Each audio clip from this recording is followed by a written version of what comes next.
Olá, aqui é Rodrigo, do Rodrigo Talks, e hoje eu tô com Laura Cruz. Boa noite, Laura.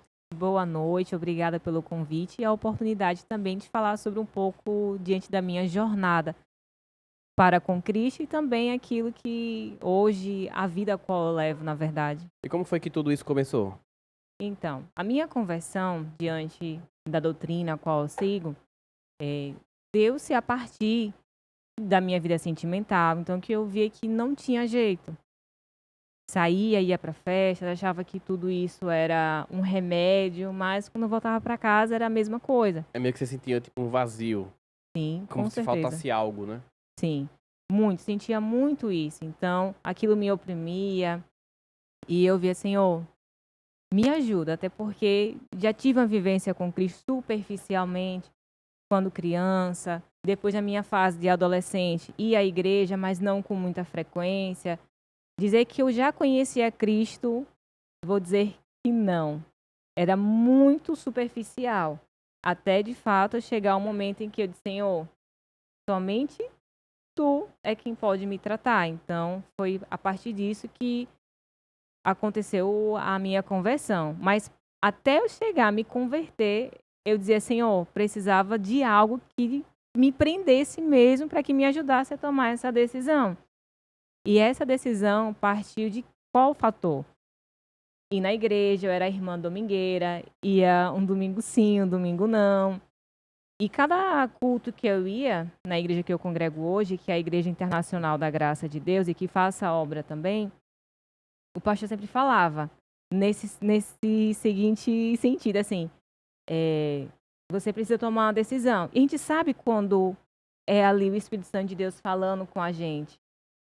Então a gente ali sabe que é com a própria pessoa. Então a gente É sente como se aquele. você vai e aí ele dá aquele sermão lá, fala pra todo mundo, mas você sabe que é só pra você ali, né? Isso. Naquele momento, né? A gente sente que é para nós, até mesmo por conta da nossa fragilidade e o nosso emocional ali naquele momento. Então, toda vez que eu ia, ele falava: você precisa tomar uma decisão. E era impressionante. Ficava um domingo sem ir, ia no outro, praticamente a palavra era semelhante. Então, dizer: Senhor, tu sabes que eu estou te pedindo ajuda e sabe que eu preciso mudar. E que esse vazio quem pode, na verdade, preencher é o Senhor. Então, foi aí que surgiu um retiro de carnaval. E eu disse: Senhor, chegou a minha hora. Então, que a sua obra se cumpra sobre a minha vida. Então, quando chegou esse dia do retiro, tinha a oportunidade de ir pelo menos 2 dias. Eu disse, não, então eu vou 2 dias, fiz a minha inscrição, paguei. Vou, então, somente esses 2 dias. Tipo, vocês Chegando... dormem lá nesse retiro? Isso, Entendi. foram 5 dias de retiro. Foi no mês do carnaval de 2019. Então, quando eu cheguei lá, foi tão impressionante, Deus, quando Ele, de fato, chama você não tem para onde correr. Até porque a própria pessoa que pode impedir o agir de Deus somos nós mesmos, quando a gente não escuta e não para se atentar naquilo que Ele tem para nossas vidas. Então, eu fui para esse retiro e de lá já fui determinada, sabendo que eu teria que tomar uma decisão a partir daquele momento e que a partir dali eu não iria mais olhar para trás e não iria também retroceder. Então, que Foi uma decisão dali... difícil? Tipo assim, pelo fato de você estar perdida e aí, tipo, já sentia que tinha algo, mas foi difícil, porque no começo deve ser difícil, né? não vou dizer nem tanto a questão de ser difícil, não sei se é exatamente essa palavra, mas é uma luta tão grande espiritual e na sua mente, a alma é uma luta entre a alma e o espírito, porque a alma são os nossos sentimentos e o espírito de fato é vivificado e preenchido pelo Espírito Santo de Deus. Então foi uma luta ali, mas naquele dia eu já fui determinada para tomar a minha decisão.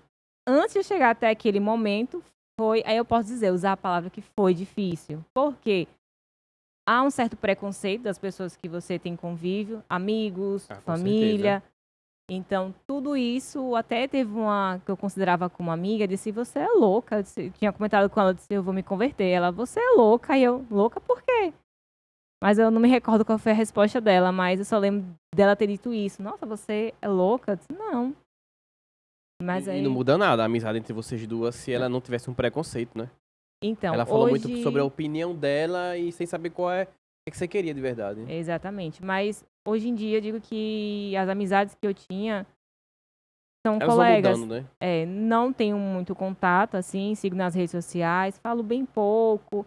Hoje minhas amizades mesmo são totalmente da igreja e que quando a gente tá mal, assim, é onde chegam junto comigo, onde a gente ora, onde a gente compartilha as palavras, momento de fragilidade. Estão e estavam junto comigo por alguns momentos da minha vida. E em questão à minha conversão, então, quando eu cheguei no retiro, Deus é tão impressionante, assim, o mover dele, que eu só paguei para ir 2 dias. Ah, Ai, se são 5 dias, paga por dia? não.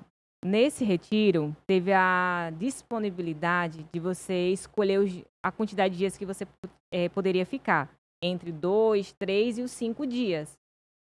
Aí eu preferi 2 dias. Eu disse, não, eu vou pagar só os 2 dias e vou. Só que quando eu cheguei lá, eu e mais, contando comigo 3 pessoas, o pastor liberou pra gente ficar os 5 dias. Entendi. Então perguntou se a gente queria ficar. Eles viram que você Aí eu teve uma entrega maior, né? Que vocês tiveram. não sei se foi exatamente isso, mas não sei o que ocorreu ali, só sei que pra gente foi que aconteceu isso, pra gente ficar esses mais dias. Então, eu e mais 2 pessoas, contando comigo 3, ficamos esses 5 dias. Então, a partir dali, eu disse, Senhor, chegou o momento da minha entrega. Então, depois desse retiro de carnaval, lá mesmo dei meu testemunho, que foi uma luta até mesmo para mim tomar a decisão e ir. Foi uma luta também para que eu pudesse, de fato, dali sair ciente de que eu não poderia mais voltar a ser quem eu era antes. No caso, você meio que se batizou lá. Não. Lá foi quando você realmente tomou a decisão. De servir a Cristo, de fato. Mas de lá foi tão impressionante que quando a gente começa a conhecer a palavra e da nossa busca com Deus, geralmente o batismo no Espírito Santo, ele não tem uma ordem, mas você pode ser batizado no Espírito Santo. O que é o batismo no Espírito Santo? Que é o batismo com o fogo. É quando você fala em línguas estranhas. E alguns falam língua dos anjos. Mas comigo não foi a ordem em qual sentido? Primeiro me batizar nas águas e em seguida ser batizada no Espírito Santo. Não, comigo foi diferente. Nesse retiro, eu fui batizada com o Espírito Santo de Deus nele. Como é que acontece? Tipo, tá todo mundo meio que orando e aí alguém começa a falar em outra língua? Então, como eu posso explicar? O batismo no Espírito Santo de Deus, que é o batismo com fogo, conforme a sua busca para com Deus, a gente fala, abre a tua boca que eu te encherei. Então, ali no momento que você está concentrado, você está totalmente ligado com Deus. Em oração, à medida que você busca, Ele vai e te batiza. Às vezes é por imposição de mãos ou pela sua busca em meio à oração específica para esse batismo, que foi onde ocorreu.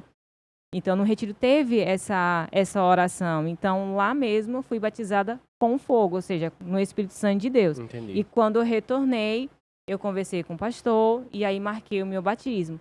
E daí, então, O batismo é prossigo. aquele processo aqui, tipo, bota na água e levanta, né? Isso, batismo por imersão. Que é esse que é o mesmo que Jesus Cristo passou, conforme João Batista veio e batizou Jesus. Então, e assim como foi feito ao decorrer da caminhada de Cristo, muitas pessoas se batizando, tanto sendo batizada nas águas, quanto também no Espírito Santo de Deus, que é o batismo com fogo.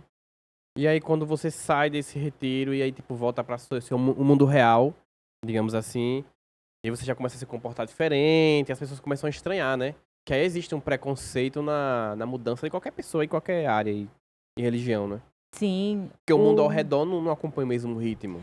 Até porque a própria palavra fala que para o mundo, aquele que serve a Cristo são loucos. Então, dessa loucura eu viverei. E o preconceito, não vou dizer tanto preconceito, mas a luta começa quando você sai de lá. Bem assim é quando você está na igreja. Quando você está naquele espaço físico ali na igreja, orando, é uma coisa, você sente ali, não que na sua casa você não sinta, sente também quando você tem comunhão com Deus, quando você tem ali a sua vida no altar, que você ora, que você jejuma, que você tem ali o seu alimento diário, que é ler na palavra de Deus através da Bíblia. Você sente ali a presença do Senhor em tudo que você faz. Então, quando a gente sai desse espaço físico, diga assim, da igreja, ou quando eu saí do retiro, aí que a luta começa. Porque lá você se sente mais à vontade, porque você está com o povo de Deus, ou seja, Se pessoas sente que acolhida, servem. né? Isso, as pessoas que professam a mesma fé que você, que têm a sua mesma linguagem. Então, quando a gente sai, tanto da igreja após culto, quanto depois de um retiro, você sente ali o choque da realidade. Por quê? Porque você vai se deparar com pessoas que não professam da mesma fé que você, pessoas que não andam a mesma caminhada que a sua. Então, é aí que começa a luta, de você saber falar, de você saber o momento certo em que Deus vai te usar para falar uma palavra, e dentre outras circunstâncias, os aspectos que a gente se depara em meio à nossa E aí você meio caminhada. que vai ter que estar estudando o processo todo, como funciona. Você começa a frequentar a igreja, e aí você vai gostando, e você quer meio que ter uma imersão. Pra entender, você tem que estudar como é que funciona, falar com os mais velhos. Eu acho que é assim, né? Não exatamente nesse sentido, mas você precisa estar ligado com a palavra de Deus, porque o Senhor ele declara: quem tem falta de sabedoria, vem a mim e peça, e ele te enche de sabedoria, justamente por conta disso, para você saber falar com as pessoas, ter discernimento espiritual para se dirigir a determinadas pessoas. Então ele começa a te capacitar, mas isso começa como qualquer uma outra profissão. A nossa caminhada com Cristo é semelhante quando você está numa faculdade estudando para uma determinada profissão. Para você ter domínio sobre aquilo, você precisa estudar. Assim é a nossa caminhada com Cristo. Quanto mais comunhão com Cristo, jejum, oração, leitura da palavra, então você terá domínio e confiança para professar a sua fé por meio do seu exemplo também, pelo meio do seu testemunho, e assim como também você ter a palavra certa para falar ali para uma determinada pessoa. Então, é uma preparação de fato. E não que a gente tem que se limitar somente naquilo que o Senhor tem para nós por meio da palavra, não é? É ter domínio também com os assuntos do mundo, tanto política quanto qualquer uma outra É de porque às algum vezes o outro pessoal fala pelo aspecto, para a gente fato poder assim, saber. eles são crentes e só vivem na bolha. Na visão, quem tá Não, de fora acha, mas não é isso, né? É não. só um complemento. O seu propósito religioso é X, mas você tem uma vida toda por fora, né? Pra viver, e trabalho, vida pessoal e etc, né? Cristo deve ser a nossa base, o nosso centro, mas sem deixar de lado também o entender do mundo qual nós vivemos. Então, Cristo, quem criou, vamos dizer assim, Deus é quem criou tudo, mas até então, se ele deu sabedoria a alguns, entendimento também a alguns, nós precisamos entender também que dá a César o que é de César e dá a Deus o que é de Deus. Então, a gente precisa ter também um certo domínio e conhecimento daquilo que está fora da palavra. Até mesmo para a gente poder julgar reta a justiça de Deus e entender, abstrai o que não convém e retém o que é bom.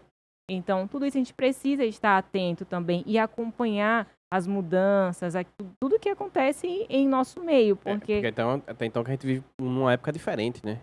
sim, uma época diferente, desculpa, uma época diferente, mas com um contexto igual. Só muda porque vivemos no mundo contemporâneo. Mas tudo que acontece hoje, a Bíblia relata. Só que aconteceu lá atrás.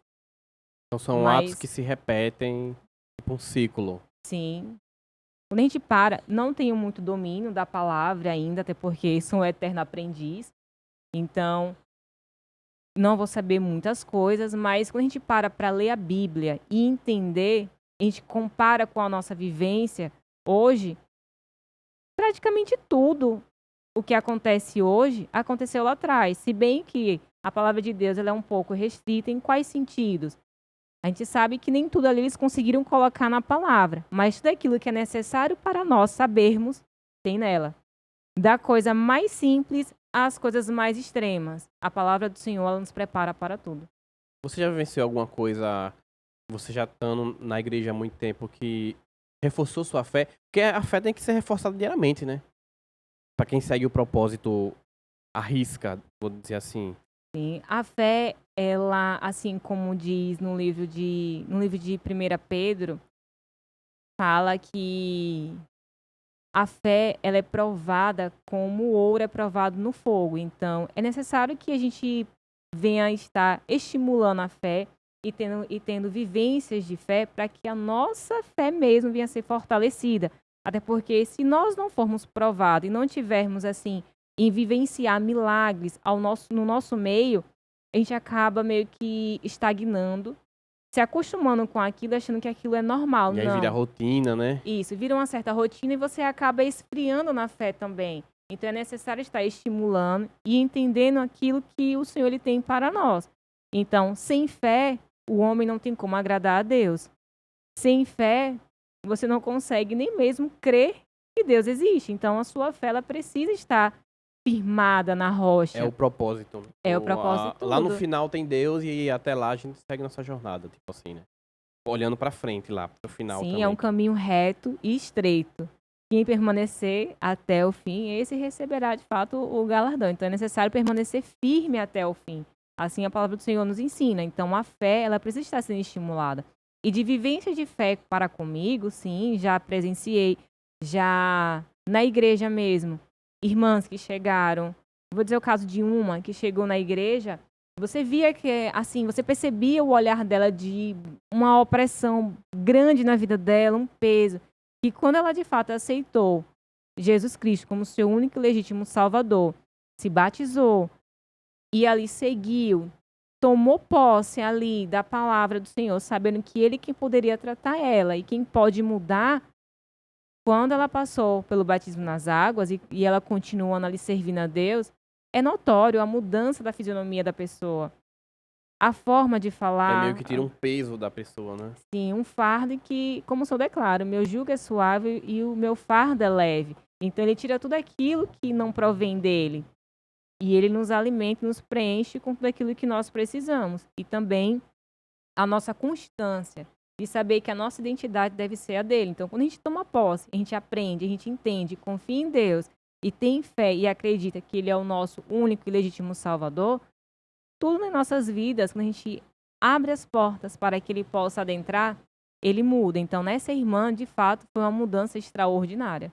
Você acha que existe fanatismo também pra quem tá na igreja, frequentando? Tipo, frequento tanto, leio tanto, sigo tanto que, tipo, eu sou a verdade absoluta e aí que eu já presenciei pessoas evangélicas que criticam quem tá fora. É, assim, na minha visão é errado. Na sua visão não está É, errada. porque Está existe, é tipo um certa. fanatismo que a pessoa tem que ela Sim. ficou cega e acha que ela é o Messias e ela tem que arrebatar e você tá errado e pronto. Isso chama-se religiosidade. Eu acho que talvez com o exemplo a pessoa passa, vai pra igreja, vai. Eu posso simplesmente, pô, acho que aquela hora tanto vai pra igreja, tanto ela passa aqui na frente da minha casa, eu vou também. Sei lá, você deu o seu exemplo e eu segui. Então, olha, uma frase que eu ouço muito, que é um exemplo, ele carrega multidões. Até porque quando a gente fala, todo mundo pode falar. Eu posso dizer que eu sirvo a Cristo, que eu amo, mas quando eu saio na rua, ou no meu ambiente de trabalho, ou no seio familiar, eu faço totalmente diferente. Eu xingo, eu ajo com ignorância, mas peraí, ela não é serva de Deus? Então, falar é fácil, eu posso falar que eu sou tudo, mas o exemplo ele carrega multidões. Então, E como aí é tem, quando que... você é evangélica ou qualquer outra religião, principalmente evangélico, qualquer coisa que você faça no mundo externo que não critique ninguém, mas ela não era crente. Às vezes você tá fazendo uma coisa que é normal, que é assim, ela não era crente. Aí tem um preconceito, aí tem aquele preconceito e o pessoal de fora fica querendo meio que regular o que não sabe também, né? Também, então, existe os pré-julgamentos. Então, quando a gente de fato entende as vertentes de Cristo e como a gente deve caminhar, o que a gente deve fazer, a gente não deve criticar, mas sim levar o amor de Deus. Se Ele é amor, então nós precisamos expressar esse amor, exalar esse bom e suave perfume de Cristo, que é assim que Ele nos ensina e nos fala que a gente deve ser. É porque Ele fala, um dos mandamentos mais importantes é amar a Deus acima de todas as coisas e ame o próximo como a si mesmo. Então, Se eu, antes de me converter, não gostava que ninguém falasse isso comigo, para que eu vou fazer agora que eu sou cristã? Então, o nosso foco, a nossa função é levar o amor de Cristo, é falar da palavra dele e não criticar. Até porque a gente ganha as pessoas para Cristo pela forma da gente falar, pelo nosso acolher e pelo nosso exemplo, como eu citei anteriormente. É fácil eu falar, mas como é que está o meu exemplo? Como é que estão as minhas atitudes? Então, a gente não deve julgar. Às vezes a gente ganha pessoas para Cristo pelo seu comportamento, pela sua educação, pelo exalar ali e entender de olhar para você e ver que há o brilho do Senhor sobre a sua vida. E de exalar o bom suave perfume dele. Então, criticar a gente não deve. Há um certo fanatismo, sim, na igreja. Não posso ser hipócrita nem mentir. Há uma certa que a gente chama de religiosidade, da pessoa dizer que eu sou tão certa, eu oro muito, eu tenho tantos anos de convertida, mas o que a palavra do Senhor declara? Que a árvore é conhecida pelos frutos. Então, quais são os frutos dessa pessoa? Como é que ela se comporta? Como é a convivência dela fora da igreja? Então, é aí que começa o julgamento das pessoas, assim como também a forma de agir de algumas que falam tanto, mas fazem totalmente ao contrário. Tipo, na igreja é uma coisa, na frente dos fiéis, vou dizer assim, lá, mas pessoalmente tem uma vida um pouco diferente, né? Sim. Tipo, o marido repreende muito a esposa repreende muito o marido, e aí eles não vivem o que vendem, o que pregam, vou dar um exemplo, né? Exatamente. É como os fariseus, que a palavra ela nos ensina, que os fariseus na Bíblia, Jesus era contra eles, por quê? Porque eles muito falavam, julgaram até Jesus, eles falavam que Jesus pregava em nome de Beelzebul, e eles, ao pregarem, para eles, eles eram certos. Beelzebul era quem? Beelzebul é como fala um demônio. Entendi, um tipo deus... uma entidade, né? Que, tipo, um Isso. outro deus lá deles. Exatamente. Então, eles, os fariseus, eles pregavam a palavra para as pessoas, mas justamente nesse sentido, de que eles só falavam. Mas o que eles pregavam, eles não seguiam. E para eles, eles eram certos, eles que podiam tudo. Então, bem assim, hoje em dia se repete, as pessoas fazem muito isso. Não só porque estão na igreja, que são pessoas totalmente corretas. Até porque são pessoas imperfeitas e que buscam Deus perfeito. Mas cabe muito do nosso caráter, porque é o caráter que define a pessoa. Mas quando você não tem um caráter alicerçado em Cristo, você fala coisas que não deve, você não vive de fato o evangelho como ele deve ser vivido, você apenas lê a palavra e deixa sair. É meio que quem é você quando ninguém tá olhando, né? Exatamente. Só que não tem como. Eu posso esconder de você, mas de Deus, de Deus não. não tem como esconder. Nada fica em oculto que não venha a ser revelado. Então, E aí Deus a é quem pessoa às sonda vezes nossos corações. prega tanto uma coisa, mas quando ela tá sozinha, ela vira outra, só que ela tá sendo, digamos que observada, né? Olha, nós que vivemos para Cristo, e não só porque vivemos para Cristo, todos nós nesse mundo vivemos arrodeados de testemunhos, arrodeados de várias testemunhas. Então, por onde eu passo, eu preciso lembrar que eu vivo para Cristo. Então, se eu sou obreira, se eu sirvo a Cristo, então eu tenho que ser exemplo na igreja, na minha casa, no meu trabalho e fora da minha casa. Eu não posso dizer assim, porque eu estou na igreja eu sou de um jeito, quando eu saio eu sou de outro. Não, que caráter é o seu? É viver 24 horas isso, né? É a sua vida. Se você vive para Cristo, assim, vivo não mais eu, mas Cristo vive em mim, então a minha identidade é a dele. Então eu vou buscar entender e saber como é a conduta de Cristo, o que ele fazia, como era. Então, como é ser um cristão? Então, tudo isso a gente aprende lendo a palavra e o próprio Espírito Santo de Deus, ele começa a nos moldar, seja por meio das suas vestes, por meio das suas amizades, o local que você vive, que você convive. Você começa a se incomodar com algumas coisas que você olha assim, caramba, será que a minha atitude está agradando a Deus? Será que o que eu estou falando, eu estou ofendendo, está agradando a Deus? Você meio que começa a se autorregular, né? É como o apóstolo Paulo mesmo fala, analise-se o homem a si mesmo. Por quê? Porque justamente por isso. Tudo me é lícito, mas nem tudo me convém, assim como ele mesmo fala. Então, será que eu caminhando desse jeito está agradando a Deus? A gente tem sempre que fazer essa pergunta. Será que eu estou agradando a Deus? Ou ele está se entristecendo comigo pela minha atitude? A gente tem que estar sempre se policiando. Por quê? Porque a nossa dívida é com Deus. Será que eu preciso liberar o perdão? Nossa, eu falei e magoei. E agora? Eu preciso pedir perdão. Eu preciso me desculpar. Então, a nossa caminhada é uma caminhada de renúncia, é uma caminhada de análise de nós mesmos, de entender se nós estamos agradando a Deus. E o que Jesus faria em meio a essa situação? É o momento da gente orar. Tudo é por meio de oração, tudo é por meio da palavra, de entender que a gente precisa estar firmado na palavra e entender que tudo aquilo que a gente vai fazer tem que estar coerente com ela e coerente de fato para agradar a Deus. Eu sou obrigado a dar dízimo. Tem um preconceito também sobre isso, né? Na visão de quem tá de fora, né? Que aí tudo que eu ganho tem que dar 10%, 10, Sim. 20%.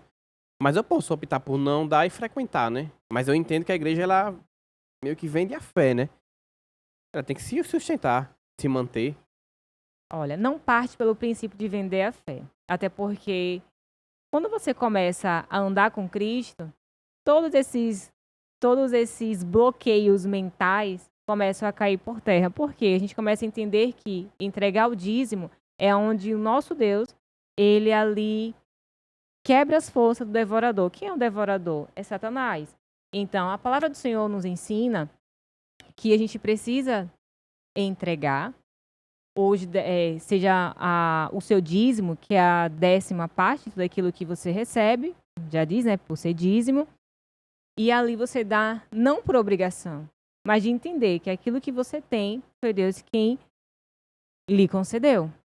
Então ali é uma primícia, o dízimo é a sua primícia e o seu honrar a Deus por aquilo que você tem. E saber que, além de tudo isso, ele faz com que o devorador não venha ter domínio sobre as suas finanças.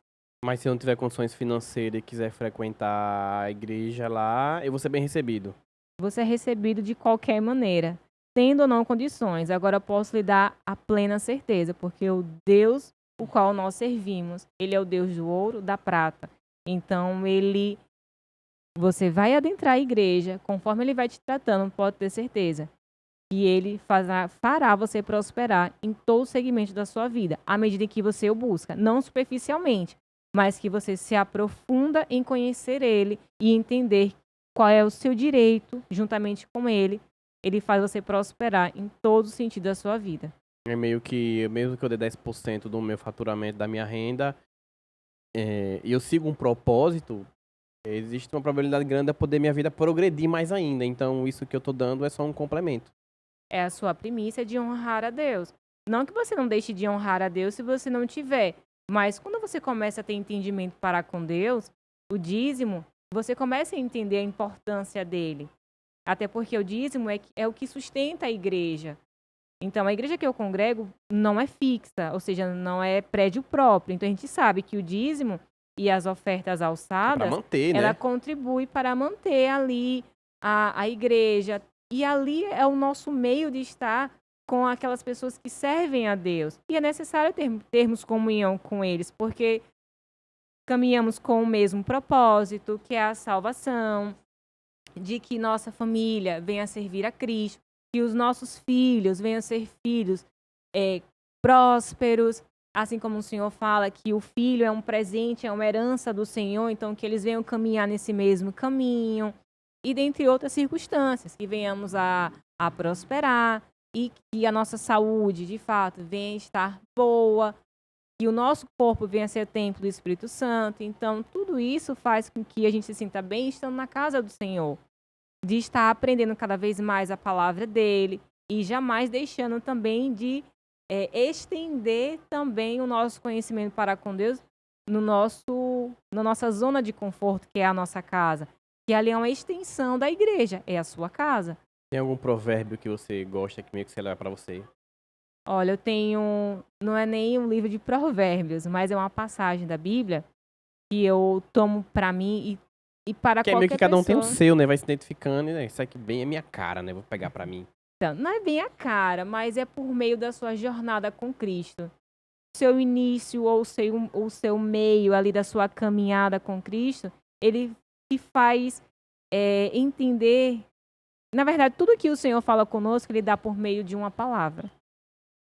Então, ele sempre fala conosco através de uma palavra. Então, ele falou muito comigo diante de um versículo que eu já, vamos dizer assim, transmiti para muitas pessoas de saber que se o Senhor me ajudou a entender com essa palavra, me tratou com ela também, então eu tenho certeza que eu passando para alguém, o Senhor vai impactar. Não sei do mesmo jeito comigo, mas de alguma Às maneira vezes o Senhor 1% já é alguma vai. coisa, né? E já é demais. Nossa, é tremendo. Então, lá no livro de Eclesiastes, no capítulo 7, verso 8, diz o seguinte, que o final é melhor do que o início. E o orgulhoso assim, que o paciente é melhor do que o orgulhoso. Por quê? Nem tudo a gente está, vamos dizer assim, favorável para encerrar algo e começar do zero. Não, geralmente as pessoas fazem o seguinte, julgo em cima de julgo. Ah, esse aqui não deu certo, eu vou deixar pela metade e vou tentar começar outra, para ver se vai dar certo. Sem entender que, se você não tratou aquilo lá atrás, mais à frente vai vir pior. Então, assim como eu tomo base a minha conversão, eu precisei anular tudo aquilo que eu vivia, cancelar tudo aquilo, para de fato dizer, Senhor, eis-me aqui, trata-me, que eu seja um vaso nas tuas mãos, assim como é um vaso nas mãos do oleiro. E para crescer dói, até tomar forma dói. A gente sabe que a gente vai passar por determinadas aflições, porque o Senhor deixou bem claro. No mundo tereis aflições, mas tem de bom ânimo. Eu venci o mundo. Então ele não deixou oculto em que nós iríamos passar por provações. Até porque são necessários para a gente crescer na fé. Não que, Laura, é constante. Não, vai ter um momento de paz. E o Senhor dá um momento de paz. Quando ele vê que você ali precisa exercitar a fé, já vai começar meio que a estagnar, estacionar, ele, peraí, filho e minha filha, tu precisas acordar. Então, aí ele nos impulsiona a exercer a fé mais uma vez. Então, tornando ao princípio da questão do versículo que eu tomei para mim, foi justamente por isso. De fato, encerrar algo e recomeçar. E não ser orgulhosa, porque o orgulho derruba muito o Eu também homem. acho. Então, seja Estraga muitas pessoas paciente. o orgulho.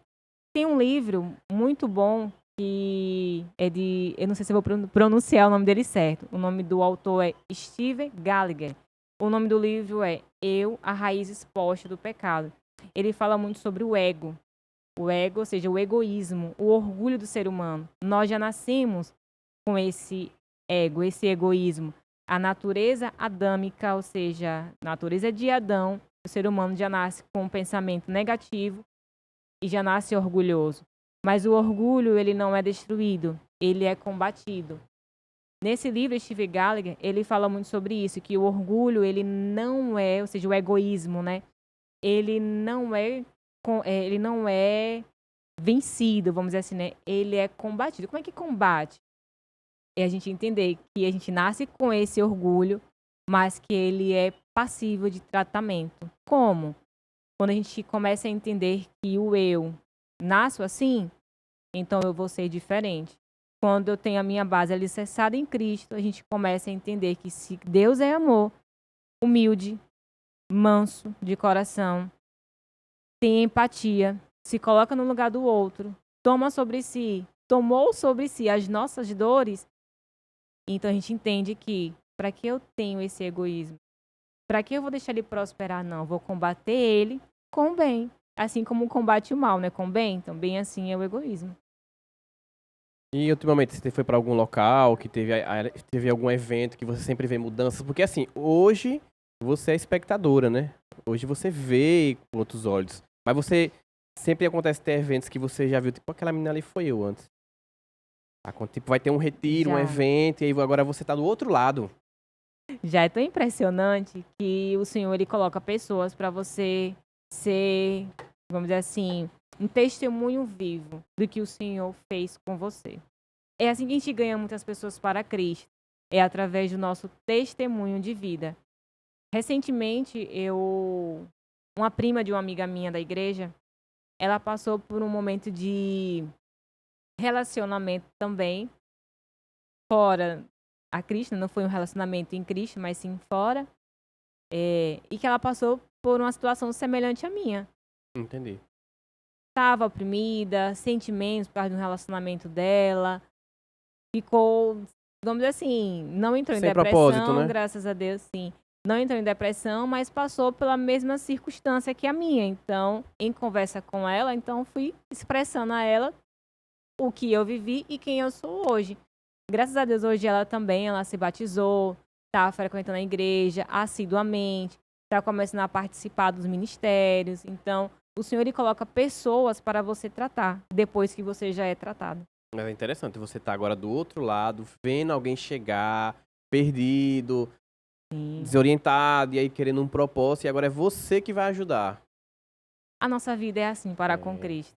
Ele trata e coloca você para tratar outras pessoas. É verdade. É assim que a palavra do Senhor é semeada. E a nossa jornada com Cristo vai ser sempre assim. É você vendo um sendo tratado hoje, amanhã o outro precisando ser tratado, e esses que já foram tratados serão ovelhas para levar o amor de Cristo e tratar outras pessoas. Verdade. É assim que ele age sobre nossas vidas. Obrigado, Laura. Foi bom. Espero que você venha de novo. Eu gostaria de deixar uma mensagem para alguém que pode estar precisando. Você fala para aquela câmera ali. Certo, sim. É sempre bom semear a palavra de Deus, até porque sou testemunha viva de muitas coisas que ele fez e que ele fará.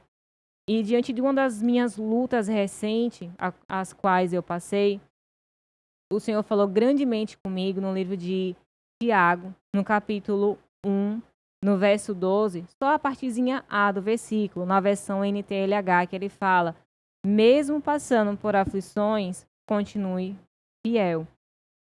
As forças, ou seja, o Senhor, ele nos renova a cada dia, as misericórdias dele nos renova a cada dia, independente da circunstância a qual você esteja passando, não deixe de olhar para Cristo, não deixe de buscar ele.